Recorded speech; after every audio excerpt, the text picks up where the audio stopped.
Good evening, everyone. Tonight I would like to present a story about Tampa Bay. And so I decided to create a timeline that depicts the cultural history of Tampa Bay and also how the Cuban history fits into the whole puzzle.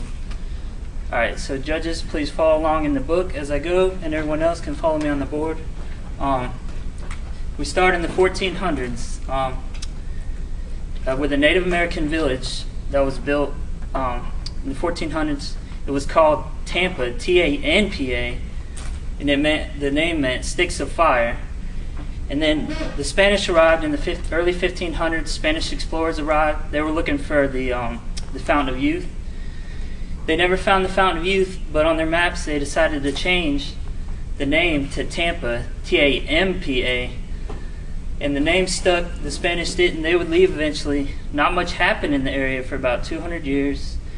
And then in the early 1700s, the Spanish came back, and a famous pirate terrorized the waters of the Bay Area. And his name was Jose Gaspar. And that was when the legend of Gasparilla was born.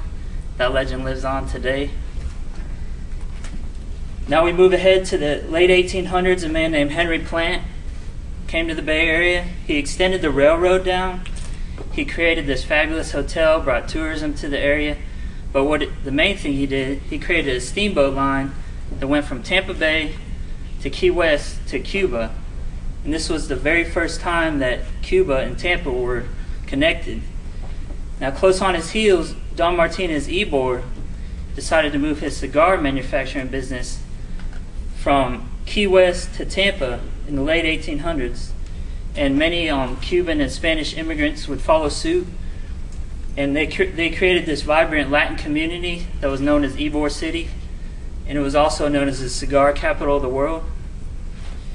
Now we move to modern day. Ybor City is now known as a National Historic Landmark District. 1 in 3 people from Tampa have a Hispanic surname.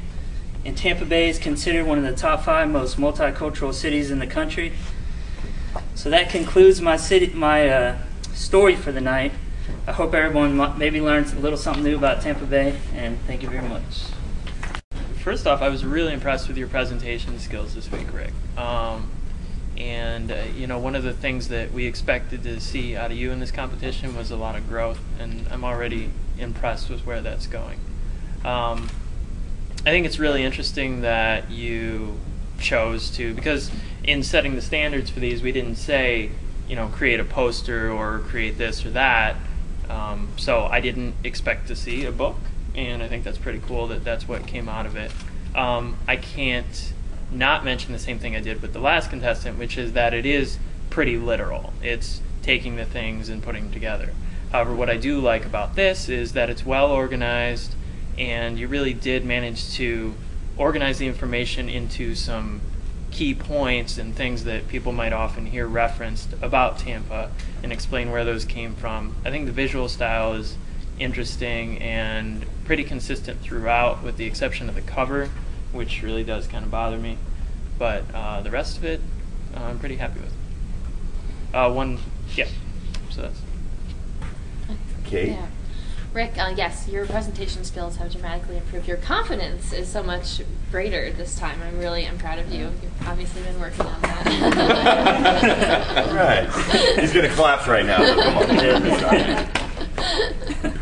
No, you obviously put a lot of work into the research for this piece and your presentation, and I feel like I did learn something from this.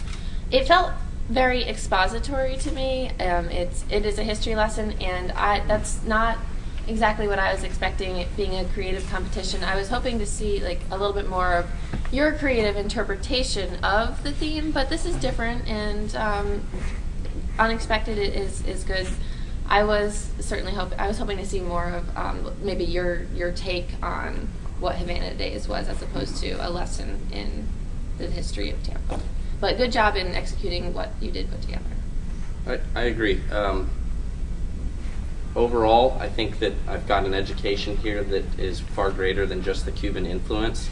I'm not going to personally hold that against you, but that to me was a little bit of a letdown. But let me take a step back and say that I completely agree with Kate and Carl here.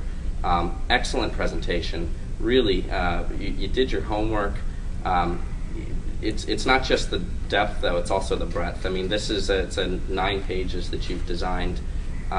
You certainly didn't go halfway with it. You went all the way. Being a design snob, I am not in love with what you've done on any one of these pages.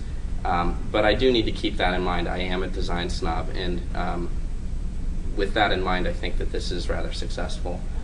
So I personally want to congratulate you. I think that this is a big step in the right direction. And if you can, moving forward, look to take, hopefully, if you make it into the next round, take the assignment a little less literal, I think we could see really great stuff happen.